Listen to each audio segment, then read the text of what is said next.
നമ്മുടെ ഫിനാലേക്ക് വേണ്ടിയിട്ട് ഒരുങ്ങിയിരിക്കുകയാണ് ബിഗ് ബോസിലെ കണ്ടസ്റ്റൻസും എല്ലാവരും.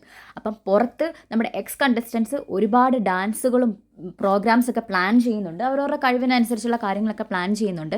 അപ്പം നമ്മുടെ ശൈത്യ കട്ടപ്പയും ബിന്നിയും ഒരുമിച്ചൊരു ഡാൻസ് കളിക്കുന്നുണ്ട്. അപ്പം നമ്മുടെ ഫോട്ടോ എടുത്തുകൊണ്ടിരിക്കുന്ന സമയത്ത് ആങ്കർ ഉള്ളിലേക്ക് വന്നിട്ട് എന്താണ് ഇവിടെ പരിപാടി എന്ന് ചോദിക്കുമ്പോഴത്തേക്ക് ഞങ്ങളൊരു ഡാൻസ് ഒക്കെ പ്ലാൻ ചെയ്യുന്നുണ്ടെന്ന് പറയുന്നു. അപ്പോൾ ഫോട്ടോ ഒക്കെ പിന്നെ എടുക്കാം, ഏത് ഡാൻസാണ് കളിക്കുന്നതെന്ന് ചോദിക്കുമ്പോഴത്തേക്കും കലാപക്കാര എന്നുള്ള പാട്ടാണ് പറയുന്നത്. അപ്പോഴത്തേക്ക് ആങ്കറിന് അങ്ങ് ചിരി പൊട്ടി. ആങ്കർ പറഞ്ഞു, നിങ്ങൾക്ക് ആർക്കോ രണ്ടുപേർ കൂടെ അറിഞ്ഞു തന്ന പേരാ അത്, കലാപങ്ങളല്ലേ ഇവിടെ സൃഷ്ടിച്ചുകൊണ്ടിരുന്നത്. ബിഗ് ബോസിൻ്റെ എപ്പിസോഡ്സ് ഫുള്ള് കണ്ടിട്ട് മനഃപൂർവ്വം നിങ്ങൾക്ക് രണ്ടുപേർക്കും തന്ന പാട്ടാണെന്ന് പുള്ളിക്കാരത്തി പറയുന്നുണ്ട്. എന്നിട്ട് ആ ബിന്നി ആ പാട്ടൊക്കെ പാടി കൊടുക്കുവാണ്. അതിനകത്തൊരു ഡയലോഗും ഉണ്ട്, മറ്റേ കടാര കയറ്റും നോക്കാതിടം വലം, ആ പാട്ടിനകത്ത്. അപ്പം ബിന്നി പറയേണ്ടത് ഇത് മനഃപൂർവ്വം തന്നത് തന്നെയാണ്, കട്ടപ്പ ശൈത്യ ഉദ്ദേശിച്ച് തന്നെ തന്നതാണ് എന്നൊക്കെ പറയുന്നുണ്ട്. പക്ഷേ ശൈത്യ അവിടെ അങ്ങ് നാണിച്ച് ചൂളുന്നുണ്ട്. ആങ്കറും കൂടെ കളിയാക്കി, ഇനി ആങ്കറും കൂടെ ഉണ്ടായിരുന്നുള്ളൂ, ഞാനിങ്ങനെ ഒരുവിധം ഏറി നിന്ന് ഞാനങ്ങിപ്പം സ്പേസിൽ വരെ എത്തിയല്ലോ എന്നായിരിക്കും ഇപ്പോൾ ആലോചിച്ചുകൊണ്ടിരിക്കുന്നത്. പക്ഷേ നാണക്കേട് പുറത്ത് കാണിക്കാൻ പറ്റത്തില്ലല്ലോ, അഡ്ജസ്റ്റ് ചെയ്ത് ചിരിച്ചുകൊണ്ട് അവിടെ നിൽപ്പുണ്ട്.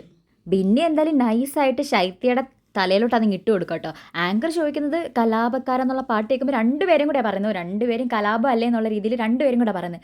പിന്നെ അപ്പം നൈസായിട്ട് പാട്ടൊക്കെ പാടി അവിടെ നിന്നുകൊണ്ട് ശൈത്യം കുത്തുന്ന പോലെയൊക്കെ കാണിക്കണം. അപ്പം ശൈത്യം അങ്ങ് നിന്ന് ഉരുകിയിട്ട് അയ്യോ ഞാനിനി എന്ത് ചെയ്യും, ഞാൻ എങ്ങനെ സ്റ്റേജിൽ കയറും, ഞാനിനി പുറത്തിറങ്ങും, ഇനി ഈ പാട്ടിട്ടായിരിക്കുമല്ലോ എൻ്റെ മോളോട്ടുള്ള അറ്റാക്കെന്ന് ഓർത്തിട്ട് ശൈത്യയുടെ മുഖത്ത് ആ ചമ്മലുണ്ടല്ലോ നല്ല വിസിബിളായിട്ട് കാണാം.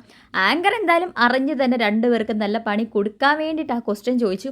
പിന്നെ അതേപോലെ ബിഗ് ബോസിൻ്റെ ക്രൂ ആണെങ്കിലും അത് വേണം, അല്ലെങ്കിൽ അവർക്ക് ആ പാട്ട് ഇരിക്കട്ടെ എന്നുള്ള രീതിയിൽ കുറച്ചൊരു ട്രെൻഡിങ് ആവാൻ വേണ്ടി. ഇപ്പോൾ അങ്ങനൊരു പാട്ട് ശൈത്യയ്ക്ക് കൊടുക്കുമ്പം ഉറപ്പായിട്ടും അത് ട്രെൻഡിങ് ആവാനുള്ള സാധ്യതയുണ്ട്. ബിക്കോസ് എന്താ ഒബ്വിയസ്ലി ആ പാട്ടിൻ്റെ പേരിലാണല്ലോ, ആ ഒരു കട്ടപ്പ ആ ഒരു രീതിയിലാണല്ലോ ശൈത്യം അറിയപ്പെടുന്നത്. അപ്പോൾ ആ ട്രെൻഡിങ്ങിന് വേണ്ടിയിട്ട് ബിഗ് ബോസ് ഒപ്പിച്ച പണി പോലെ തോന്നുന്നുണ്ട്.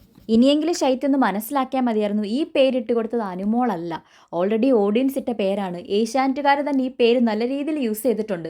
ഇത് അനുമോൾ കൊടുത്ത പേരല്ല, എല്ലാം അനുമോളുടെ തലയിൽ ഇട്ട് കൊടുക്കാനുള്ള ഒരു ടെൻഡൻസി അങ്ങ് മാറ്റിയിട്ട് അതവിടെ അക്സെപ്റ്റ് ചെയ്യുക. ഇങ്ങനൊരു സംഭവം എന്തായാലും നടന്നു, കുറച്ച് നാൾ ആ പേര് കാണും, അത് കുറച്ച് നാൾ കഴിഞ്ഞിട്ട് പുതിയ ആൾക്കാരെ കിട്ടുമ്പോൾ ആൾക്കാർ ഇത് മറന്നു പോകും. അല്ലാതെ അനുമോളുടെ പേരിൽ അത് എടുത്തിട്ട് ആ പേരിന് കുറച്ചും കൂടെ ഒരു ട്രെൻഡിങ് സാധനം ഇട്ട് കൊടുത്ത് ഇപ്പം ഏറിൽ നിന്ന് ശൈത്യം അങ്ങ് ബഹിരാകാശത്തോട്ട് എത്തിയ രീതിക്കായിപ്പോയി. എന്തായാലും നമുക്ക് നോക്കാം, ഇത് കഴിയുമ്പോൾ ഇറങ്ങി വരുമ്പോൾ ശൈത്യയുടെ പ്രതികരണം എന്താണെന്നും എങ്ങനെയാണെന്നും ഒക്കെ. ഇതൊക്കെ മറന്ന് അടുത്ത ഇതിലോട്ടൊക്കെ മൂവ് ഓൺ ചെയ്യേണ്ട ടൈം കഴിഞ്ഞു. വെറുതെ അതും പിടിച്ചുകൊണ്ടിരിക്കുകയാണ് അനുമോളെന്ന് പറഞ്ഞിട്ട്. എന്തായാലും ഏഷ്യാനെറ്റുകാർ ഇതെടുത്ത് ട്രോളിയ സ്ഥിതിക്ക് ഇനിയെങ്കിലും അനുമോളുടെ തലയിൽ നീക്കുറ്റം മാറാനുള്ള സാധ്യത ഉണ്ടോ, നമുക്ക് നോക്കാം.